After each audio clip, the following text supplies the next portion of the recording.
Frites croustillantes sans une goutte d'huile, poulet doré à la perfection et un gain-de-temps incroyable en cuisine, le Philips Airfryer série 2006.2 litres promet tout ça pour moins de 80 €. Mais est-ce qu'il tient vraiment ses promesses ? Je l'ai testé pendant plusieurs semaines et je vous dis tout. Alors première chose qui m'a frappée, sa capacité de 6,2 litres, c'est vraiment généreux. J'ai pu y mettre jusqu'à 800 grammes de frites d'un coup, parfait pour ma famille de 5. L'appareil est assez imposant sur le plan de travail, mais honnêtement, vu ce qu'il peut faire, ça ne me dérange pas du tout. Ce qui change vraiment la donne, c'est cette petite fenêtre à l'avant avec sa lumière intégrée. Finir les ouvertures incessantes pour vérifier la cuisson, je peux surveiller mes aliments sans perdre de chaleur et croyez-moi, c'est un vrai plus au quotidien. Côté programme, Philips a pensé à tout. 8 modes préenregistrés pour frites surgelées, frites maison, poissons, légumes, gâteaux, petit déjeuner, viande et pidon de poulet. Chaque programme est ajustable de 60 à 200 degrés et jusqu'à 1 heure de cuisson.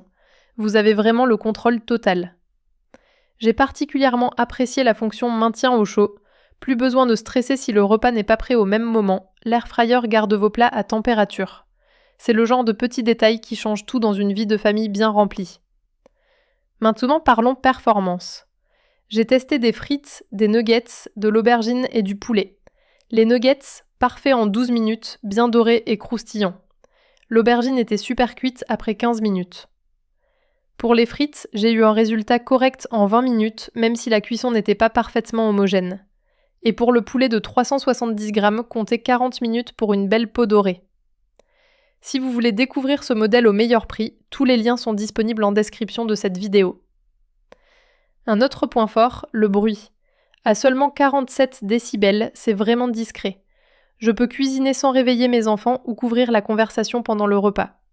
Et niveau chaleur extérieure, pas d'inquiétude, l'appareil ne chauffe pas trop, même après une utilisation prolongée.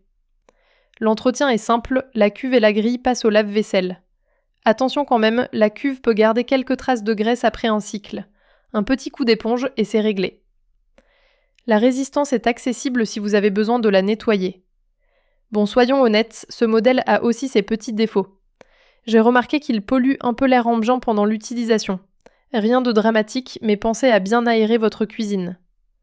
Le manuel d'utilisation est uniquement disponible en ligne et manque d'exemples de recettes, c'est dommage. Les 4 trous centraux de la grille sont un peu trop grands, quelques frites sont tombées dans la cuve pendant la cuisson. Et le bip de fin n'est pas très puissant, vous risquez de ne pas l'entendre si vous êtes dans une autre pièce. Malgré ces petits points, je dois dire que pour un prix aussi abordable, cet airfryer fait vraiment bien son travail. La qualité Philips est là, les fonctionnalités sont pratiques et les résultats sont au rendez-vous si on respecte les temps de cuisson. Pour retrouver les meilleurs prix et les offres du moment, filez en description. Mon verdict ? Si vous cherchez un premier airfryer sans vous ruiner, le Philips série 2000 est un excellent choix. Il ne révolutionnera peut-être pas votre vie, mais il simplifiera vraiment votre quotidien en cuisine. Les 8 programmes, la fenêtre de contrôle et la fonction maintien au chaud en font un appareil complet pour débuter. Voilà pour mon avis 100% honnête sur ce Philips Airfryer. Le lien pour l'acheter au meilleur prix se trouve juste en dessous dans la description. N'hésitez pas à me poser vos questions en commentaire, je vous répondrai avec plaisir.